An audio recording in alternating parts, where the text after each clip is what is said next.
Morning farming ain't easy. It's Sunday morning and we're doing time trials in the shop. Rubbin's racing.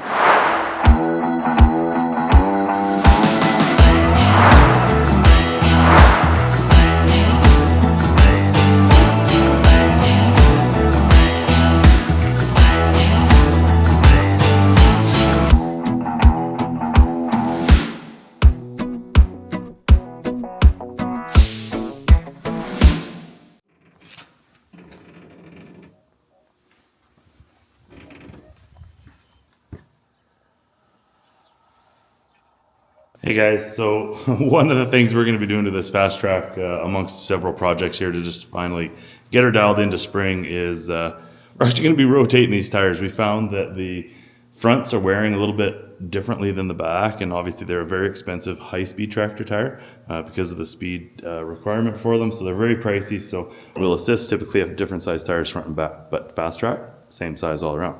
Four-wheel steer obviously too, but we're going to be rotating these tires real quick while we get going on some projects, so stay tuned.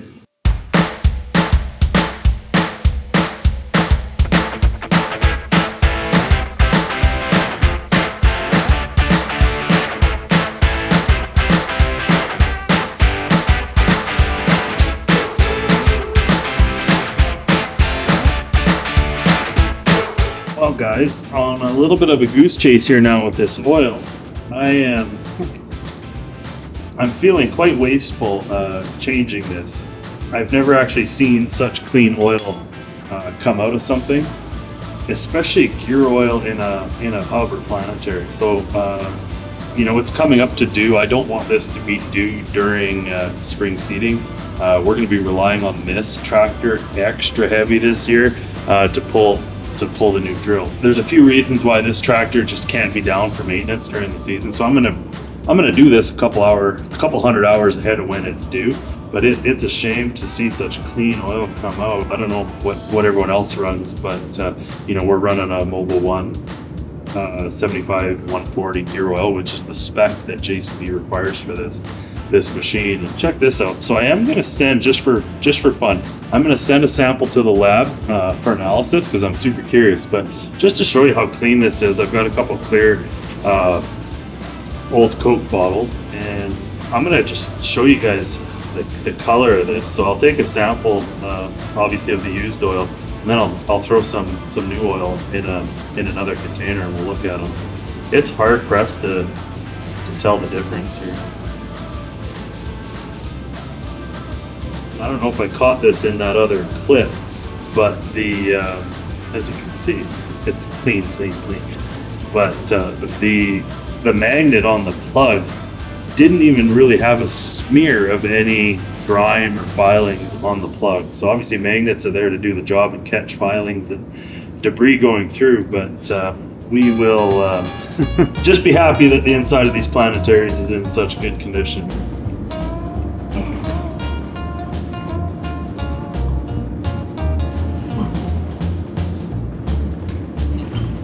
Wow, is that how much pressure or power it takes to turn this thing 70 kilometers an hour going down the highway?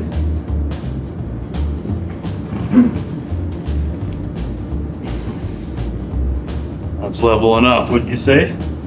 Is that how you guys do it? I've always wondered. I just throw a torpedo level on the axle, make sure it's level left and right, and then try and hold this along the oil level marker line, and it should be full enough, right?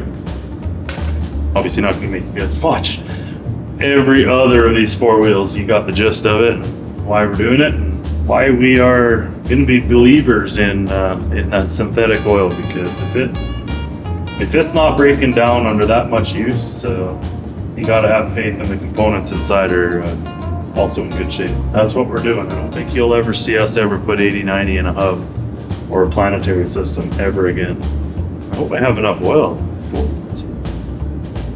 Pail and a half. Actually, now might be as good a time as ever. I'm gonna put a bit of the new oil inside this bottle, and we'll take a look at the difference between the new and the old. Excuse my penmanship here. New oil, used oil. Check out how similar those are in color. Yes, there is a difference in color, and I know you never go by color of oil to determine its condition, but that is pretty darn clean oil for something that has getting close to 1,000 hours on it. The service interval of it is 1,000 hours in the JCB operator's manual, but it's hard to think that that's even deteriorated. Again, you can't go by color. That's why we're getting a lab to verify it. More for curiosity's sake, I'm not sure I'm gonna go further. I just like knowing I have new oil and everything all the time, but that's impressive.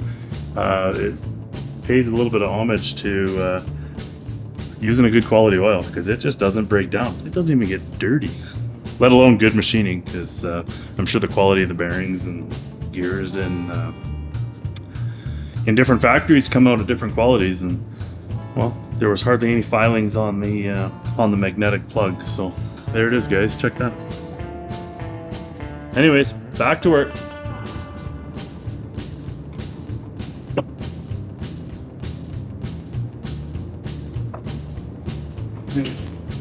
Some of you guys might be wondering, David, why aren't you using the oil pump to pump that in there?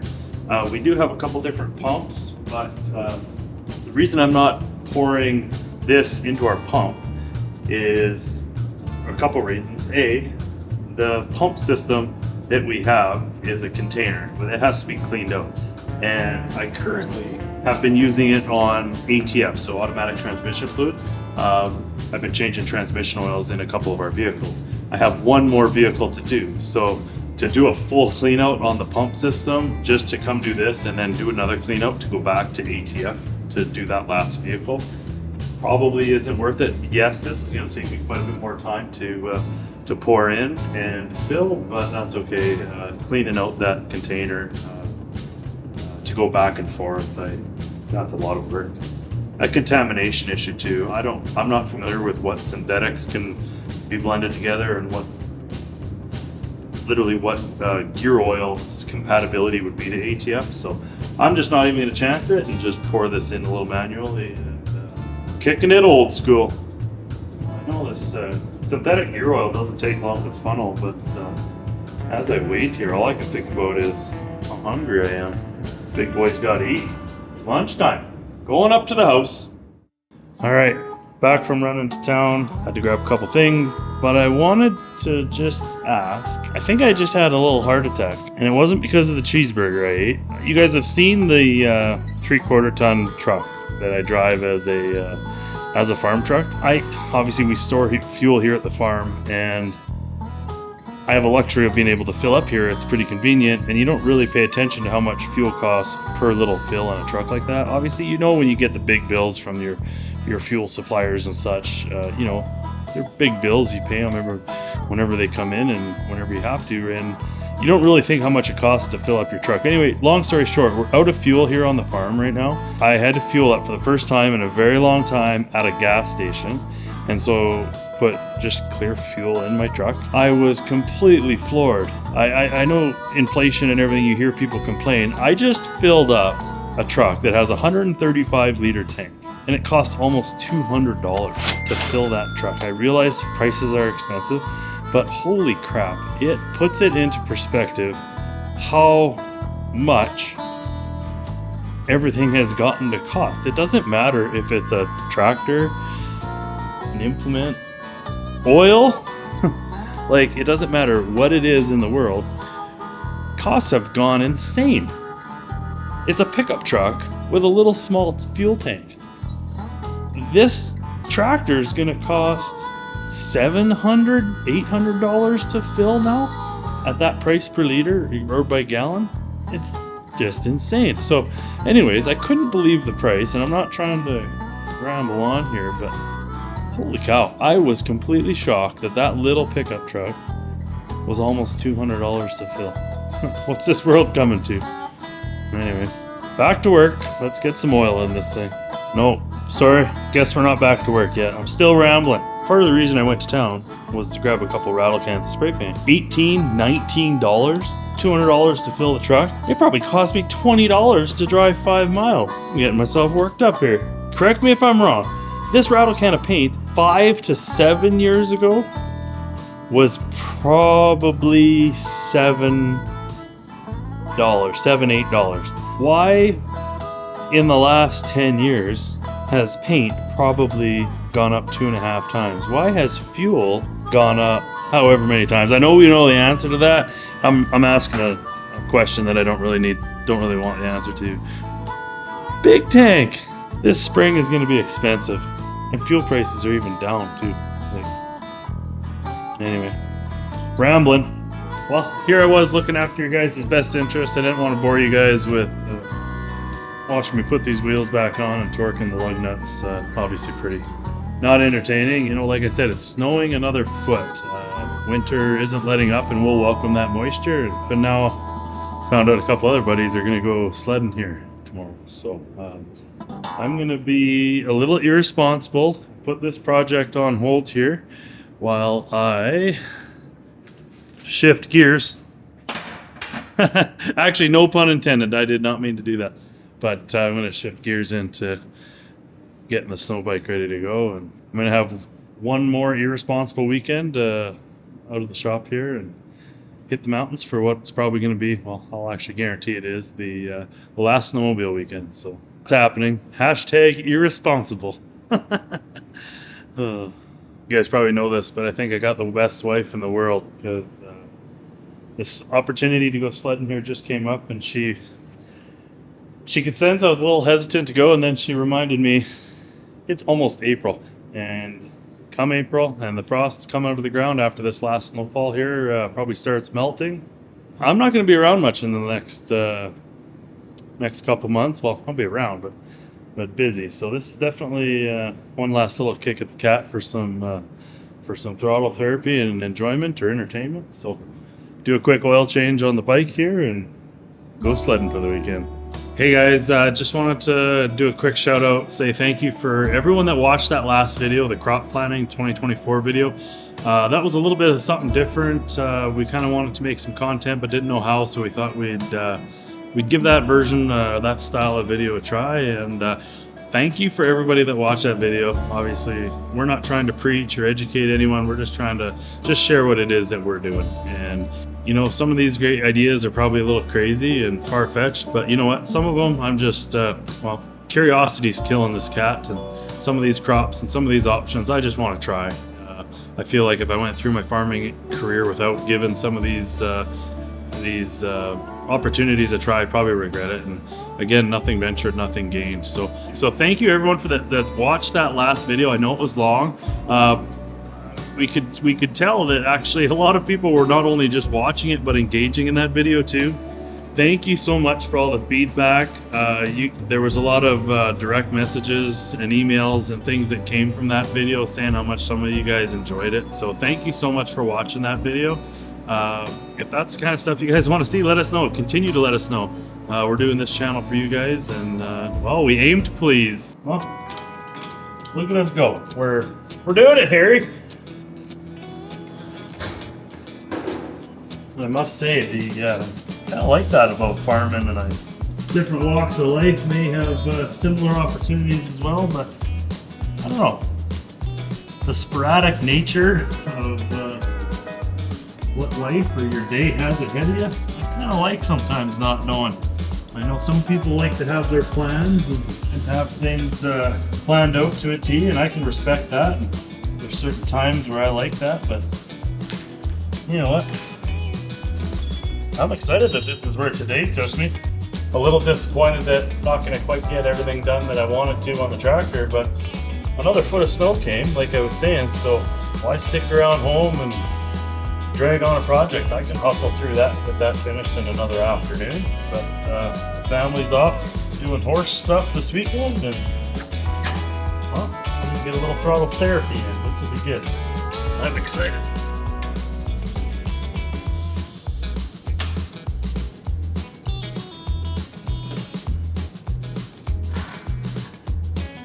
Little funny story here on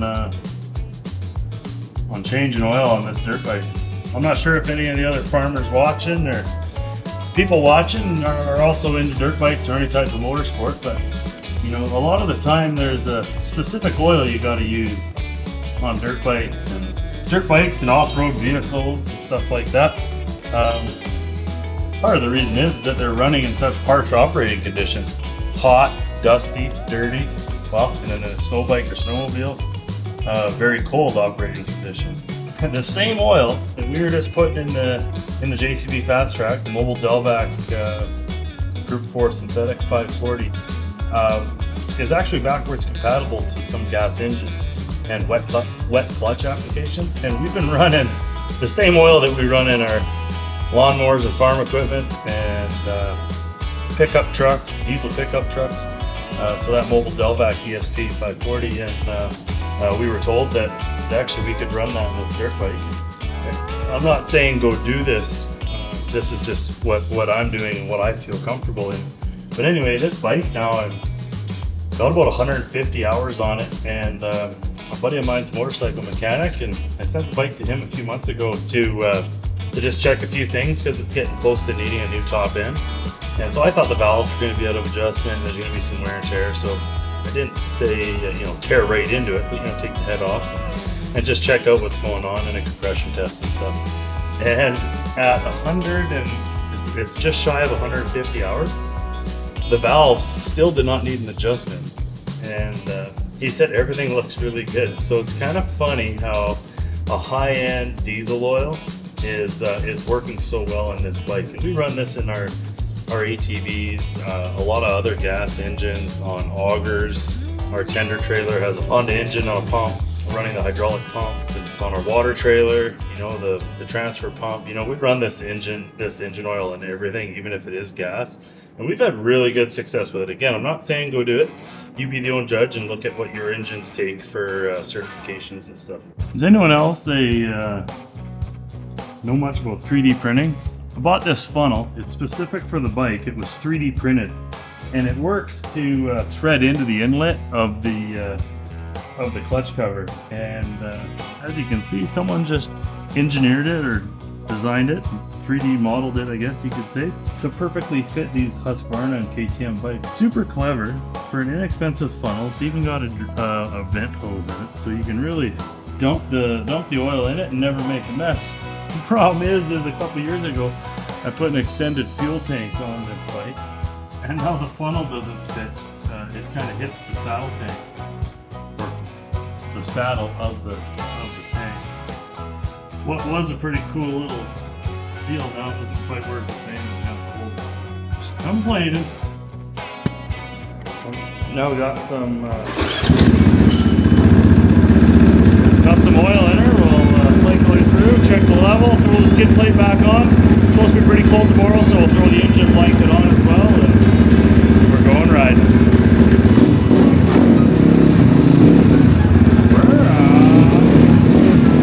Hope the day never comes that I complain about filling one of these toys like I complained about that truck.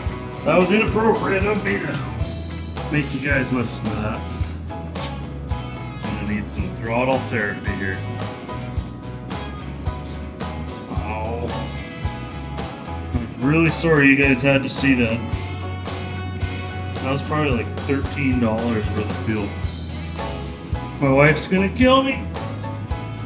Alright, thanks for watching, guys. Sorry this video was a bit random and back and forth, and I didn't quite get done everything I wanted to get done on that fast track. A couple distractions, went for lunch and came back complaining, which thanks for hearing me vent there. Getting away snow biking doesn't bother me much because we're kind of just chomping at the bit here, ready to hit the fields.